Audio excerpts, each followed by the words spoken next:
We are so distant from the idea of empathy, let alone the practice of it, that we don't sometimes even know what the word means. We know it sounds something kind of like sympathy. Sympathy is to understand where somebody else is coming from, to acknowledge somebody else's pain. Empathy is to feel their pain, to feel their pain. The Prophet ﷺ exhibited this beautiful, unbelievable quality of empathy. And I want to share very quick, rapid fire, so try to stay with me. I just want to share a couple of examples of this empathy in regards to different people. How you would practice this empathy with different people. It didn't matter who it was. When Ikrimah, the son of Abu Jahl was the man who had declared war against the Prophet ﷺ, the Muslims and Islam. He had killed Muslims just for believing, he had tortured Muslims just for believing, and he was at the head of multiple plots to assassinate the Prophet ﷺ. He eventually led an army into the battlefield with the intent of killing the Prophet ﷺ and as many Muslims as possible. This man made it very clear what his position was in regards to the Prophet ﷺ and Islam, and eventually died with those same convictions. His son, who had fought by the side of his father,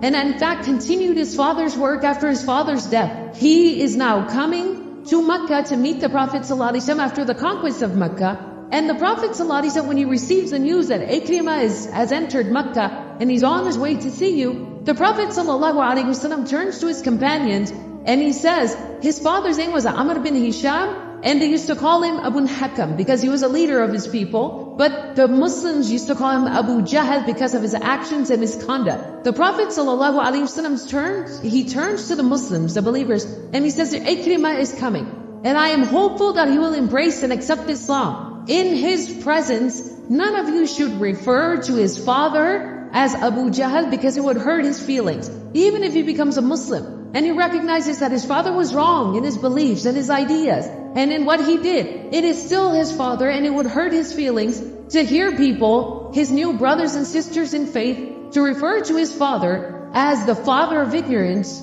So do not refer to him as Abu Jahl in the presence of his son Ikrimah. This is the graciousness of the Prophet ﷺ. This is his empathy.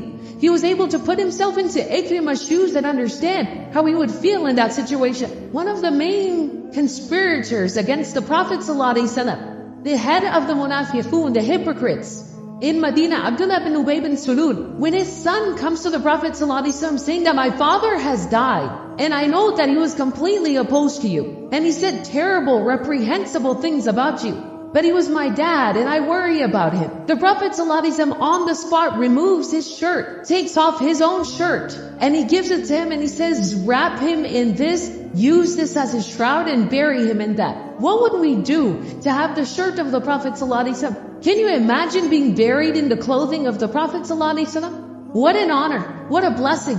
And even though Allah subhanahu wa ta'ala made it clear, this would not forgive his sins and what he had done wrong. But the Prophet ﷺ at that time is thinking of the son and putting himself in the son's shoes. Imagine what he feels like losing his father.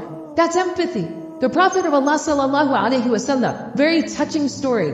His grandson Hussein radiallahu ta'ala anhu, the son of Ali and Fatima radiallahu ta'ala anhuma. Hussein radiallahu ta'ala anhu, he was the younger of the two brothers, Hassan and Hussein radiallahu ta'ala anhuma. May Allah be pleased with both of them. The younger one, he used to stutter. He had a very severe stutter, to the point where he could not even complete a sentence. It would take him forever to finish a sentence. And what makes it even worse is, as a child, this is very, very traumatic and very detrimental to the development of a child. What makes it even more difficult is the fact that the older brother, Hassan radiallahu anhu, was very, very eloquent and well-spoken and a very gifted public speaker. So think about the pressure that put on the younger brother, stuttering so much.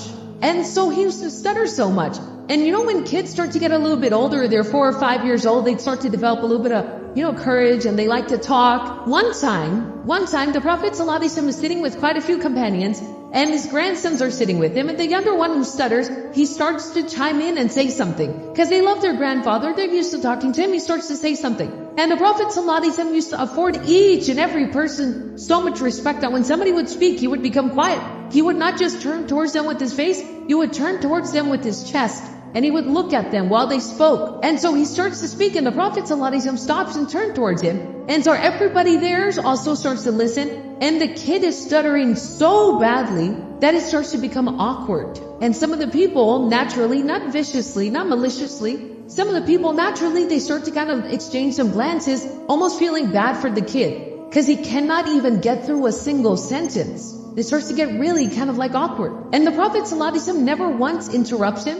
He does not finish his sentence for him. But the companions, they say, they looked at the face of the Prophet ﷺ on how is he reacting. And they said he had a big old smile on his face. And he was looking at Hussein radiallahu ta'ala smiling and listening to him quietly. He didn't care if it took 5 minutes for him to finish what he was saying, but he let him finish what he was saying. And when he was finished saying whatever he was saying, the Prophet ﷺ at that time turns to everybody else that is sitting there, because everyone was so weirded and awkwarded out. He turns to everyone and he says, لَقَدْ وَرَثَهَا عَنْ عَمِّهِ مُوسَى. He inherited this from his uncle Moses, referring to Musa alayhi salam and the fact that he used to stutter. That don't feel bad for him, envy him that he shares a trait with one of the great prophets of God, Musa alayhi salam. He turned that negative into a positive, putting himself in that child's shoes and realizing what he needed at that time. He needed love and support and acceptance for who he was, for however he was. And the last story about empathy that I'll share here is a very touching story. Bashir radiallahu ta'ala anhu, a companion of the Prophet ﷺ, he was an Ansari. He had gone out for one of the campaigns, the military expeditions. And when the Prophet ﷺ did not go on this particular journey, so when they would return back, he would go outside of Medina to welcome them back. And all the kids whose fathers had gone out, they would also go out there to welcome their fathers and their brothers and their uncles, etc. home. So they're out there and they're all waiting for people to come back. And as slowly everybody is coming back, and the Prophet ﷺ would wait, and then he would come at the back of the army. He would be at the end watching over everybody, the shepherd. And the son of Bashir radiallahu ta'ala anhu, was standing there, climbed up on a rock looking for his dad. And he sees people keep on coming. He keeps asking, have you seen my dad? Have you seen my dad? And he doesn't see his father. Finally, when he sees the Prophet ﷺ riding in the back, he realizes, that means my father did not return. And he starts to cry. This child starts to cry because he realizes my dad isn't coming back home. He died. And the Prophet ﷺ stops. He's riding his animal. He stops and he picks him up. And he hugs him. And he continues to hold him until he stops crying. He calms down. And then he says to him, he says, "Ama tarda an akuna ana abak wa Aisha ummak." Don't cry, don't worry. If you need a father, I will be your father from today, and Aisha will be your mother from today. To embrace somebody else's child as your own. Empathy. And look how it beautifies a person's conduct and character. How it beautifies a person. This quality is central to the prophetic